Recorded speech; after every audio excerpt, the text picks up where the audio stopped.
Hi guys, it's Jen. It's great to see you guys again. I promise more videos. I'm going to try to keep that promise, but today I've got a video on a bit of a different subject than I've done in the past, but kind of more relating to mental illness. So if you guys are interested in the mental illness videos, listen to this one. If not, don't.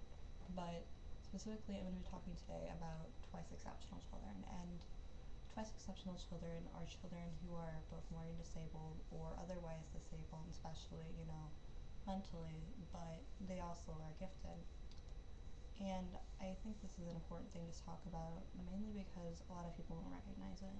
A lot of people have it in their mind that a learning disabled person is slightly less intelligent than the other students, which is by definition not true. To have a learning disability, to have a learning disability, you have to be of at least average intelligence.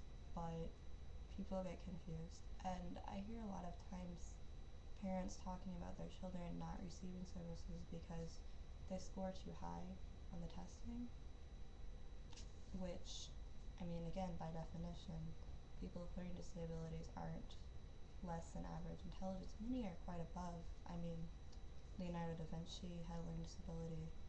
Einstein was autistic. Bill Gates supposedly is autistic.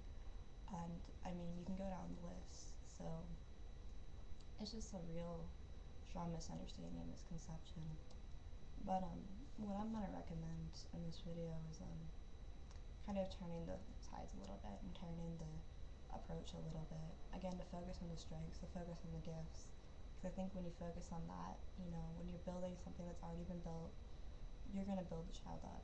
When you focus on a weakness, when you focus on, say, a child who really struggles with reading, so you say, okay, we're gonna take you out of math, we're gonna take you out of science, because you do well in those subjects, but you're gonna spend 3 hours a day reading with the resource room. But what you're doing is you're putting that child in a situation where they're constantly being bombarded by their weakness. They're constantly being told, I can't do this, I can't do this, I can't do this.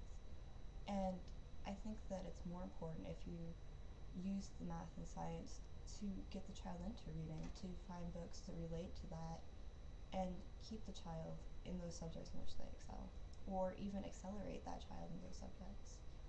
I think that maybe the best way to do this would be to focus as much as you can on accommodation rather than remediation.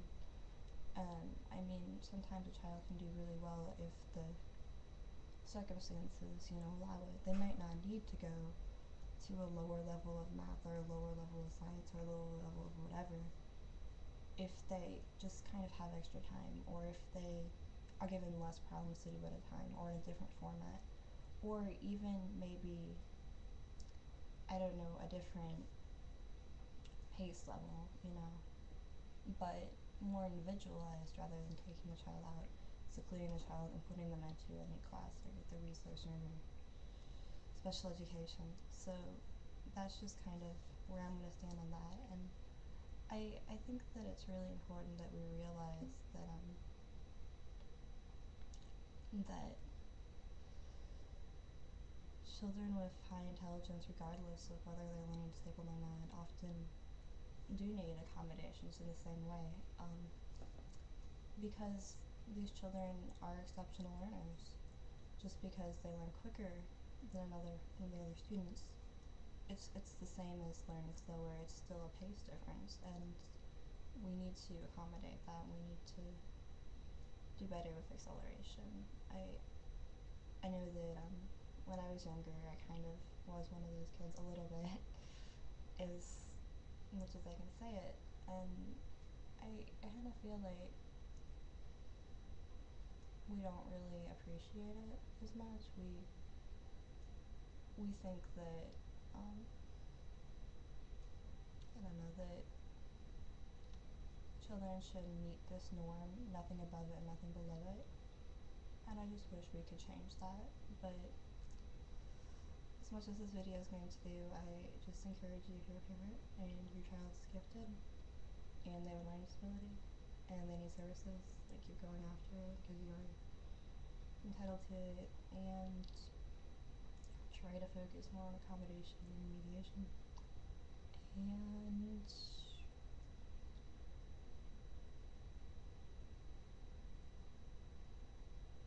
that's it.